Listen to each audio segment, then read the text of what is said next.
நமச்சிவாய வாழ்க. நாதந்தாள் வாழ்க. இமைப்பொழுதும் என் நெஞ்சில் நீங்காதான் தாழ் வாழ்க. வாழ்க வளமுடன். அனைவருக்கும் இனிய வணக்கங்கள். நிகழும் ஸ்ரீ மங்களகரமான குரோதி ஆண்டு செப்டம்பர் மாதம் 17ஆம் தேதி செவ்வாய்க்கிழமை அன்று சதுர்தசி திதியில் சதயம் நட்சத்திரத்தில் திருதி நாமயோகத்தில் வணிசை கரணத்தில் பௌர்ணமி பிறக்கும் நன்னாளில் இந்த புரட்டாசி மாதம் பிறக்கிறது. இம்மாத கிரகநிலை என எடுத்துக்கொண்டால் ரிஷபராசியில் குரு பகவானும், மிதுன ராசியில் செவ்வாய் பகவானும், சிம்ம ராசியில் புதன் பகவானும், கன்னி ராசியில் சூரியன், சுக்கிரன், கேது பகவானும், கும்பராசியில் சனி பகவானும், மீனராசியில் ராகு பகவானும் உள்ளனர். இம்மாத கிரகப்பெயர்ச்சி என எடுத்துக்கொண்டால் புரட்டாசி மாதம் 3ஆம் தேதி புதன் பகவான் கன்னி ராசியில் உச்சம் பெறுகிறார். புரட்டாசி மாதம் 3ஆம் தேதி சுக்கிர பகவான் துலாம் ராசிக்கு இடப்பெயர்ச்சியாகிறார். புரட்டாசி மாதம் 20ஆம் தேதி புதன் பகவான் துலாம் ராசிக்கு பயிற்சியாகிறார். புரட்டாசி மாதம் 28ஆம் தேதி சுக்கிர பகவான் துலாம் ராசியில் இருந்து விருச்சிக ராசிக்கு பயிற்சியாகிறார். புரட்டாசி மாதம் 29ஆம் தேதி குரு பகவான் ரிஷப ராசியில் வக்ரமடைகிறார். இந்த கிரக அமைப்பு மற்றும் பெயர்ச்சியால் உங்கள் வாழ்வில் உண்டாகும் சுபம் மற்றும் அசுப பலன்கள் என்ன என்பதனை இப்பதிவில் விரிவாக காண்போம். தனது பேச்சு திறமையால் அனைவரையும் கவர்ந்தெழுக்கும் மகர ராசி அன்பர்களே, இந்த மாதம் மனதில் புதிய உற்சாகம் உண்டாகும். முயற்சிகளில் சாதகமான பலன் கிடைக்கும். பணவரத்து எதிர்பார்த்தபடி வரும். உடல் ஆரோக்கியத்தில் மட்டும் கவனம் தேவை. செவ்வாய் பகவான் சஞ்சாரத்தால் கெட்ட கனவுகள் தோன்றலாம். நட்பாக இருந்தவர்கள் கூட பிரிந்து செல்லலாம்.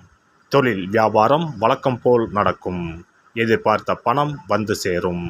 கடன் பிரச்சனைகள் கட்டுக்குள் இருக்கும். உத்தியோகத்தில் இருப்பவர்கள் வீண் அலைச்சலை சந்திக்க வேண்டி இருக்கும். மேல் அதிகாரிகளை அனுசரித்து செல்வது நல்லது. குடும்பத்தில் இருப்பவர்களையும் அனுசரித்து செல்வது நன்மையை தரும். கணவன் மனைவிக்கு இடையே மனம் விட்டு பேசுவது நன்மை தரும். பிள்ளைகளுக்காக சில பணிகளை கவனிக்க வேண்டியிருக்கும். அவர்களை அன்புடன் நடத்துவது நல்லது.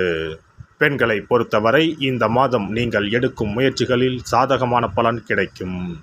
உடல் ஆரோக்கியத்தில் கவனம் தேவை. பணவரத்து திருப்தி தரும். கலைத்துறையினருக்கு புதிய முயற்சிகளை தள்ளி போடுவது நல்லது.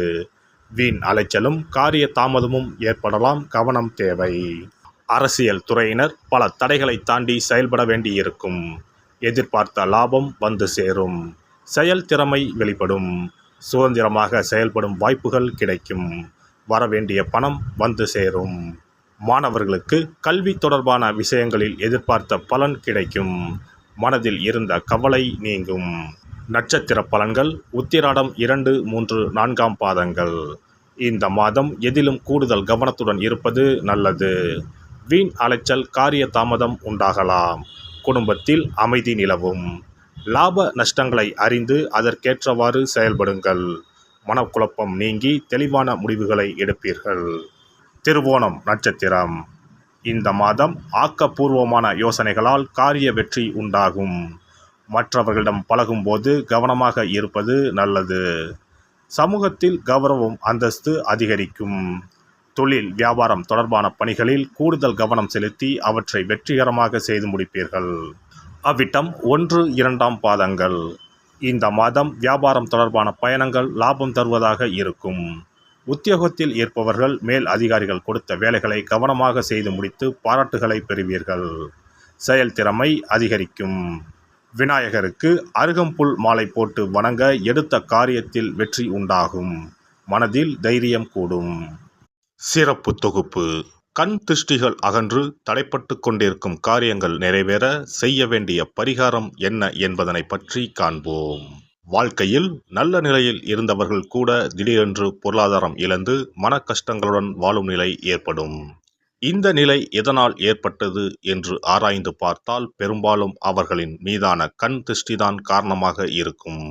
கல்லடி பட்டாலும் கண்ணடி படக்கூடாது என்று சொல்வார்கள் அல்லவா, அது உண்மைதான். இது போன்ற பிறரின் பொறாமை கொண்ட கண் திருஷ்டியினால் பலரின் வாழ்க்கை சிரமத்திற்கு ஆளாக நேரிடும். இது போன்ற கண் திருஷ்டிகளிலிருந்து எப்படி தப்பிப்பது? இருக்கவே இருக்கிறது எளிதாக கிடைக்கும் ஊமத்தஞ்செடி. தெய்வ சக்தி நிறைந்த செடியாக கருதப்படும் ஊமத்தஞ்செடியின் காய், பூ, இலைகள் என அனைத்தும் தீய சக்திகள் விரட்ட பரிகாரத்துக்கு பயன்படுகிறது. பொதுவாக ஊமத்தம் காய்க்கு கெடுதலை அகற்றக்கூடிய சக்தி உண்டு. நம் வீட்டில் உள்ள எதிர்மறை சக்தியை அகற்றுவதற்கு ஊமத்தங்காய் தீபம் சிறந்த பரிகாரமாகிறது. தெய்வீக மகத்துவம் நிறைந்த ஊமத்தங்காய் மற்றும் பூவையும் எடுத்துக்கொள்ளுங்கள். வீட்டுக்கு அருகில் இல்லை என்றால் நாட்டு மருந்து கடைகளில் கிடைக்கும். இந்த 2 பொருட்களையும் மஞ்சள் தண்ணீரை கொண்டு நன்றாக கழுவி விடுங்கள். சிறிது நேரம் அவற்றிலுள்ள ஈரம் போக ஆறவிட்டு பிறகு அவற்றை ஒரு மஞ்சள் துணியில் குலதெய்வத்தை வேண்டி ₹1 நாணயத்தோடு சேர்த்து முடிந்து வீட்டின் நிலைப்படியில் கட்டி தொங்க விடுங்கள். இந்த முடிச்சை வெள்ளிக்கிழமை அல்லது ஞாயிற்றுக்கிழமைகளில் தயார் செய்து வாசல் படியில் கட்டுவது சிறப்பு. தினமும் வீட்டில் தீபம் ஏற்றி காண்பிக்கும் போது இந்த முடிச்சுக்கும் காண்பிக்கவும். இதேபோல் ஊமத்தம் இலைகள் கிடைத்தால் அந்த இலைகளை சுத்தமான மஞ்சள் தண்ணீரில் கழுவிவிட்டு அவற்றை கொண்டு வீட்டில் இருக்கும் விநாயகருக்கு திங்கள் கிழமைகளில் தொடர்ந்து அர்ச்சனை செய்து வர வேண்டும். ஊமத்தம் பூவையும் விநாயகருக்கு சூட்டலாம். 3 வாரங்கள் தொடர்ந்து திங்கள் கிழமைகளில் விநாயகருக்கு ஊமத்தை இலையால் அர்ச்சனை செய்து ஊமத்தம் பூவை சூட்டி வழிபட்டால் வீட்டில் உள்ள கெட்ட சக்தி நடமாட்டம் மற்றும் கண் திருஷ்டிகள் தீரும். ஊமத்தம் செடியும் சிவபெருமானுக்கு உகந்த இலை ஆகும். இந்த ஊமத்தங்காய் வைத்து சிவபெருமானுக்கு தீபம் ஏற்றி வழிபடுவதன் மூலம் நமது பிரச்சனைகளில் இருந்து எளிதாக விடுபட முடியும். முதலில் 2 ஊமத்தங்காய்களை எடுத்துக்கொள்ள வேண்டும். அவற்றின் மீது முட்கள் இருப்பதால் மிகவும் கவனமாக கையாள வேண்டும். ஊமத்தங்காயின் காம்பு பகுதிகளை வெட்டி கொண்டு கத்தியை பயன்படுத்தி ஊமத்தங்காயின் உள்ளே இருக்கும் விதை பகுதியை முழுவதுமாக நீக்கிவிட வேண்டும். பின்னர் 2 அகல் விளக்குகள் மற்றும் விளக்கு வைப்பதற்கான 2 தட்டுகளை எடுத்து சுத்தம் செய்து அவற்றிற்கு மஞ்சள் குங்குமம் போட்டு வைத்துக் கொள்ள வேண்டும். பின்னர் 2 தட்டின் மீதும் ஒவ்வொரு அகல் விளக்கை வைத்துக் கொள்ள வேண்டும். அதன் பிறகு எப்போதும் பூஜை செய்வதற்கு வைப்பது போன்ற வெத்தலைப்பாக்கு, பழம் போன்றவற்றை வைத்துவிட்டு 2 விளக்குகளையும் ஏற்றி சிவபெருமானை மனதார வேண்டிக் கொள்ள வேண்டும். எனக்கு இருக்கும் பிரச்சனைகள் அனைத்தும் தீர்ந்து இன்பமான வாழ்க்கை கிடைக்க வேண்டும் என வேண்டிக் கொள்ள வேண்டும். இந்த பூஜையை வெள்ளிக்கிழமை அன்று தொடங்கினால் தொடர்ந்து 9 வெள்ளிக்கிழமைகள் செய்ய வேண்டும். ஊமத்தங்காயின் மீது எவ்வாறு முட்கள் இருக்கிறதோ அதுபோல நமது வாழ்க்கையில் இருக்கும் முட்கள் போன்ற பிரச்சனைகளை அவை தீர்த்து வைக்கின்றன. இந்த பூஜையை நாம் தொடர்ந்து செய்து வருவதால் நம் மீது இருக்கும் கண் திருஷ்டிகள் அகன்றுவிடும். தீராத துயரங்கள் தீர்ந்துவிடும். பணம், நகை நம்மிடம் பெருகி வரும். சிலருக்கு கையில் சுத்தமாக பணம் இருக்காது. வறுமை தாண்டவமாடும். கடன் தொல்லையால் கஷ்டப்படுவார்கள். பண பிரச்சனையில் சிக்கி கொண்டிருப்பவர்கள் இந்த தீபத்தை ஏற்றினால் 3 வாரங்களில் நல்ல பலனை பெற முடியும். தொழிலில் நல்ல முன்னேற்றம் இருக்கும். கடன் பிரச்சனைகள் தீரும். உறவினர்களிடையே பகைமை இருந்தால் அவையும் மறைந்துவிடும். நோய்வாய் உள்ளவர்கள் இந்த தீபத்தை ஏற்றுவதன் மூலம் நல்ல பலனை பெற முடியும்.